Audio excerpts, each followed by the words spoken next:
अंतर है, लेकिन जो कृष्ण को माना जाता है, जैसे कुछ लोग भगवान राम की पूजा करते हैं, कुछ लोग कृष्ण की पूजा करते हैं।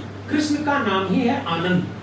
जिनको आनंद पसंद है वो कृष्ण की पूजा करते हैं, और बाकी लोग राम की पूजा करते हैं, शिव की पूजा करते हैं। कृष्ण की जो पूजा है उसमें जो आनंद है, कुछ लोग ये भी कहते हैं, इसी भारत में ही लोग कहते हैं कि कृष्ण तो रसिया थे, वो महिलाओं के साथ छेड़छाड़ करते थे। मतलब जो आज का यूथ है, मैं उसकी बात कर रहा हूँ, क्योंकि वो कृष्ण के बारे में जानता नहीं है, इस वजह से वो इस तरह की बातें मुझे लगता है करता है। तो उनको कैसे जागरूक किया जाए कि भाई कृष्ण के भीतर जो आनंद है, कृष्ण के भीतर जो कमिटमेंट है, कृष्ण के भीतर जो अध्यात्म है, उसको यूथ में कैसे पिरोया जाए।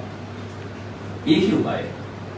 आप जब तक आपने बड़ी अच्छी फ्रेज सुनी होगी, बचपन में पढ़ा भी होगा, अजर गगरी शंकर जाए, तो जब तक नॉलेज अधूरा होगा तो आप अपने को दुख देंगे, समाज को दुख देंगे, लोगों को दुख देंगे। एक ही उपाय है, मैं फिर कहता हूँ, श्री कृष्ण स्वयं कहते हैं कि ज्ञान से पवित्र वस्तु इस ब्रह्मांड में कुछ नहीं, अज्ञानता से बड़ा पाप इस दुनिया में कुछ नहीं।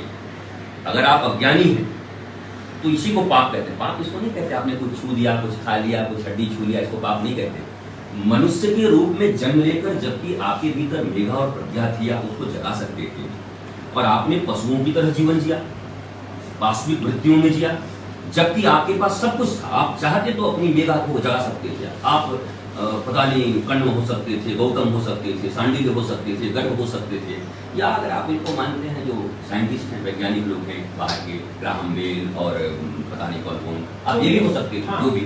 लेकिन मेरा ये कहना है कि आप हो सकते थे, हुए नहीं। आपका ज्ञान अधूरा है। ज्ञान अधूरा है तो आप अपने ही तल पे खड़े होकर बात करोगे। आपका स्तर जितना है उस स्तर पे खड़े होकर के आध्यात्म कभी आपका समाधान नहीं कर सकता। पहले क्लास में जब आप अपने बच्चे को भेजते हो, यद्यपि आप भी गए हो, मैं भी गया हूँ, तो 1 साल हमने समय लिया था। दूसरे क्लास में 1 साल और दिया, हाई स्कूल में 2 साल दिया।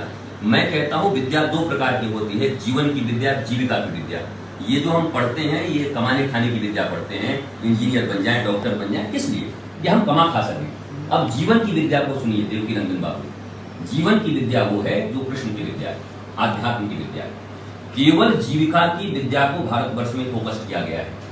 जीवन की विद्या से कोई मतलब नहीं है। कॉन्वेंट खुल गए, सब खुल गए, क्या पढ़ना है? न चरित्र से मतलब है, न अपने इतिहास से मतलब है, जो दे दिया गया उसको पढ़ो। क्यों? बोला इसमें इतनी कमाई हो जाएगी। तो जब सब बाप बड़ा ना भैया, सबसे बड़ा रुपया, इसी के ऊपर पूरी दुनिया चल रही है, वहां अध्यात्म है ना, अध्यात्म चलेगा।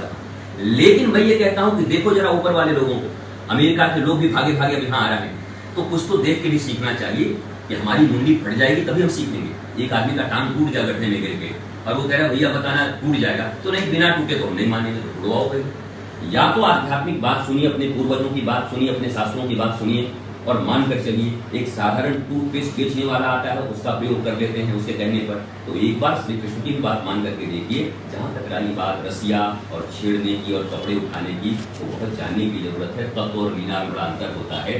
भगवान को जब तत्व रूप से जान लेते हैं तो बाकी चीजें लीला नजर आती हैं, लेकिन तात्विक रूप से जो भगवान को नहीं जानता तो उनको भगवान छेड़ने वाला नजर आता है।